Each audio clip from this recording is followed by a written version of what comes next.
জি ভাইয়া। ওকে, যেমন আজকের পরে আপনাদের আবার ক্লাস হচ্ছে কবে? একবারে শনিবার নাকি? জি ভাইয়া, জি। ওকে, যাক, প্র্যাকটিসের জন্য টাইম পাবেন মাঝখানে 2 দিন। গতকালকের ক্লাস আর আজকের ক্লাস দুইটা একসাথে প্র্যাকটিস করলে সুবিধা হবে, যেহেতু গ্যাপ কম পড়ছে, একদম পরপর ক্লাস। ওকে, তো এই ক্যাম্পেইনটা আমরা গত 2টা ক্লাস ধরে রেডি করতেছি।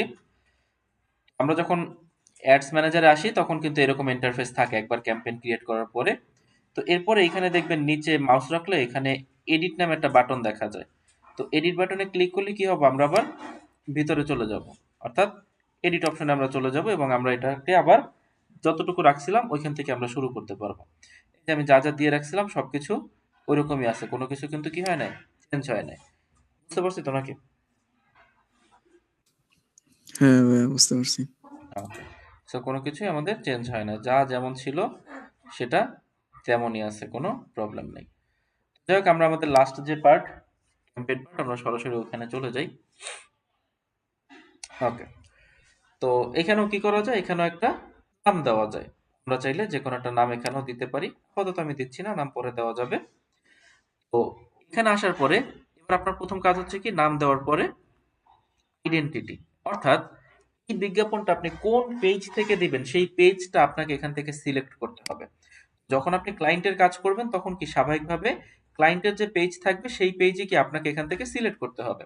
তো আপনি এখানে পেজের নাম লিখে সার্চ করলেও হবে, অথবা আপনি যদি এখানে ক্লিক করেন তাহলে আপনার কাছে যে পেজগুলোর অ্যাক্সেস আছে সেগুলো কিন্তু আপনি এখানে এইভাবে পেয়ে যাবেন। বুঝতে পারতেছি তো নাকি? হ্যাঁ ভাইয়া, বুঝতে ওকে, পারতেছি। সেইভাবে সবগুলো আপনি এখানে লিস্ট পেয়ে যাবেন। তো আমি একটা পেজের নাম লিখে সার্চ করি। যেমন ধরেন এটা একটা পেজ, সার্চ করার পরে চলে আসছে। তো এটা আমি সিলেক্ট করলাম। তো করার পরে আমাদের এই যে পেজ এখানে চলে আসছে। এবার আপনি কি করবেন, এই যে অ্যাড প্রিভিউ, এই বাটনটা আপনি এখান থেকে অন করে দিবেন। ওকে, এই বাটনটা এখানে অন করে দিলে কি হবে, আমাদের যে অ্যাডের প্রিভিউ মানে অ্যাড দেখতে কিরকম হবে সেটা আমরা এখানে দেখতে পাবো। তারপর আমরা হচ্ছে এখান থেকে নিচে আসবো, আসার পর আমরা অপশন পাবো অ্যাড সেট আপ করার, অর্থাৎ আমরা যে বিজ্ঞাপনটা ক্রিয়েট করব সেটা সেট আপ করার অপশন হচ্ছে কি আমরা এখানে পাবো।